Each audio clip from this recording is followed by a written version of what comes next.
draußen ist es Zawieruche, in draußen ist es Schnee. Oi, wei, Mama, nu, das Gebele tit mir weh.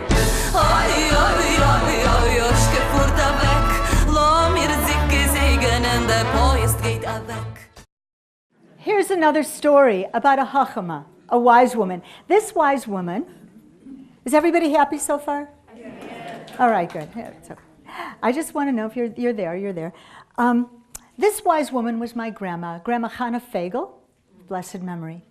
And she lived in a courtyard building on Balmoral Street in Chicago, and many Sundays my family and I would go and we would visit her. And my sisters and brother and I, my parents, we would crowd into the little vestibule with octagon tiles on the floor, and then we would press the little black round button to the third floor. But you see, my grandma thought she couldn't quite understand that the third floor wasn't Lithuania and you didn't have to shout. So we would press the button and she would say, "Who's there?" And we would say, "It's us, Grandma." Bzz, she would buzz us in. And we would open that big black door and push aside that brass accordion door, and we would enter the elevator. And the brass door would shut and the big black door would shut, and we would go up to Lithuania on the third floor.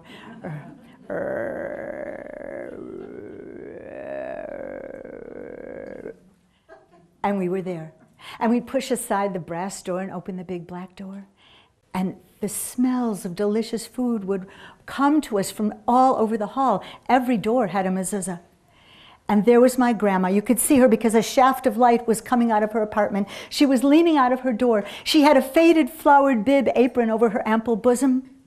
And she had pointy black glasses with little rhinestones.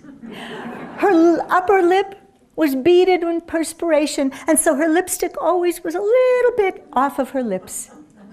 And we would say, "Hi, Grandma," and she would say, "Skotsl Kumt." Here comes Skotsl. And this happened over and over. And finally I said to her, "Grandma, my name is Susan. Why do you say Skotsl Kumt?" She said, "Sit down, Mamala, and I'll tell you the story of Skotsl."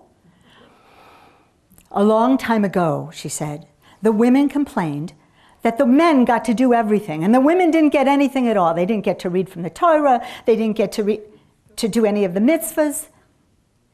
So they decided to take their complaint to the Lord of the universe. But how was this to be done? The women did what women do, and they formed a committee. They formed a committee, and they had all kinds of ideas, but finally Skotsl spoke up, and she said, "This is what we'll do. We'll pile the women on top of each other, and the woman at the top of the pile will pull herself into heaven and talk to God." Like God really needs more kvetches, you know? So anyway, because she was both clever and a skillful speaker, Skotsl was chosen to talk to God.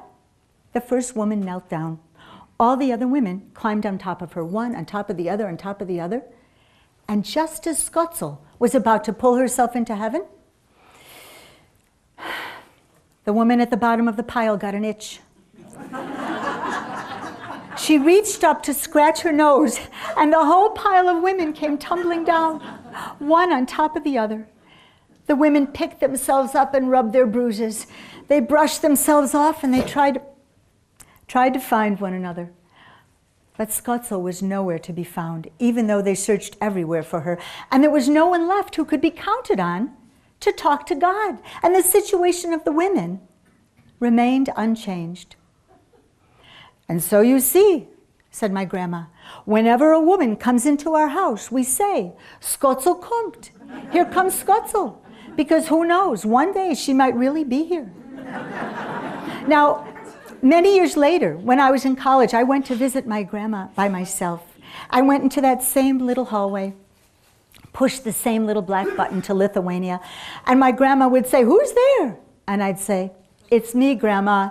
It's Skotsl. I've arrived."